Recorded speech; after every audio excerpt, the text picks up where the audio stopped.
खरी बात के दलालों ने तोड़ डाले सारे रिकॉर्ड, अधिकारी क्यों खामोश।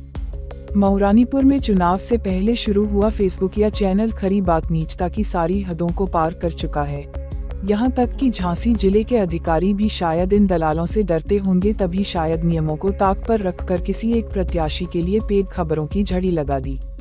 झांसी के जिलाधिकारी ने चुनाव से पहले निर्देश दिए थे कि पेड न्यूज पर वह लगाम कसेंगे, लेकिन चुनाव के लिए शुरू हुआ खरी बात के संचालक ने समाजवादी पार्टी के नेताओं से लाखों रुपए लेकर मऊरानीपुर में दूसरे प्रत्याशियों के खिलाफ जैसे मोर्चा खोल दिया है। खबर है कि यह लोग प्रायोजित और लगातार फर्जी खबरें चलाकर एक प्रत्याशी को घेरने का काम कर रहे हैं। यह खबर हमने भी दिखाई थी कि विष्णु राय का परिवार हमेशा से ही कई अवैध कार्यों में लिप्त रहा है। ऐसे में अब वह और उसकी बेटी तथ्यों को तोड़ मरोड़ कर परोस रही है, जिसमें कभी साक्षी राय खुद को धंधे वाली बताती है तो कभी यह कहती है कि उसे कोई गाली दे रहा है। यहाँ तक कि इसने एक प्रत्याशी बनाकर किसी से फर्जी कॉल कराया और उसकी ऑडियो वायरल करा दी, जिससे जीत रहे प्रत्याशी की छवि खराब हो जाए। हमारे चैनल को ज्यादा समय नहीं हुआ, लेकिन हम इस बात को समझते हैं कि 18 तारीख को चुनावी प्रचार प्रसार समाप्त हो चुका है, लेकिन साक्षी राय और विष्णु राय ने समाजवादी पार्टी के नेता तिलक चंद्र अहिरवार से इतनी मोटी रकम ले ली है कि यह लोग आचार संहिता के नियमों को ताक पर रखकर दूसरे प्रत्याशियों के खिलाफ जलूल पोस्ट डालकर चुनावी माहौल बिगाड़ने का प्रयास कर रहे हैं, जो कहीं न कहीं अराजकता के माहौल को बढ़ावा देंगे। हम सभ्य समाज के लोगों से अपील करते हैं कि मात्र कुछ लाख रुपए में अपने शरीर और अपने जमीर को बेच देने वाले विष्णु राय और उसकी बेटी राय की शिकायत चुनाव आयोग से करें। साथ ही यह बात भी मायने रखती है कि चुनावी माहौल बिगड़ा तो उसका जिम्मेदार कौन होगा, क्या स्वयं झांसी के जिलाधिकारी रविंद्र कुमार या फिर एसएसपी शिवहरी मीना या फिर मऊरानीपुर के एसडीएम अंकुर श्रीवास्तव, जो आंखें बंद करके इस फर्जी और दलाली करने वाले लोगों के खिलाफ कोई कार्यवाही नहीं कर रहे।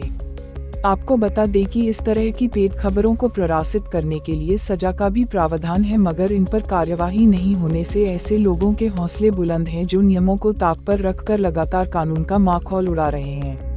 हमारा जिले के अधिकारियों से भी निवेदन है कि इस तरह के लोगों की खबरों की पूरी जांच करें, जिससे स्पष्ट हो जाएगा कि खबरों में कितना झूठ परोसा गया है। आप मऊरानीपुर की जनता से अपील है कि ऐसे जालसाज और खुद को मऊरानीपुर की बेटी बताने वाली सूरपनखा उर्फ साक्षी राय की खबरों को सच नहीं माने, अन्यथा कहीं ऐसा ना हो कि एक बार फिर से प्रदेश में गुंडों और माफियाओं की सरकार बन जाए, जिससे फिर तिलक अहिरवार को भी एक तरफ करके एक खास जाति व समुदाय के लोग पाकिस्तान परस्ती में जुट जाएं और गरीब दलितों और पिछड़ों की जमीनों पर कब्जा किया जाए, व्यापारियों से हफ्ता वसूला जाए। हमने पाया कि पूरे 5 साल हमने काफी शांतिमय और सुकून के साथ बिताए हैं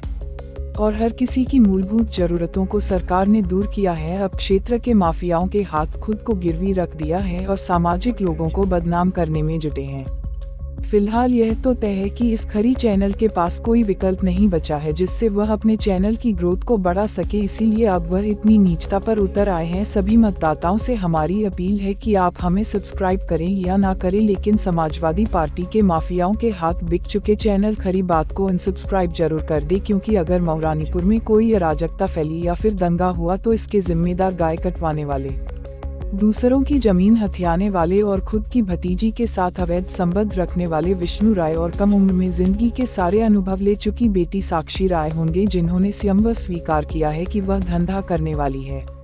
आगे भी देखते रहिए, क्योंकि हम बिकाऊ पत्रकारों की पोल खोलते रहेंगे। हम हैं बम्बू फॉर मीडिया।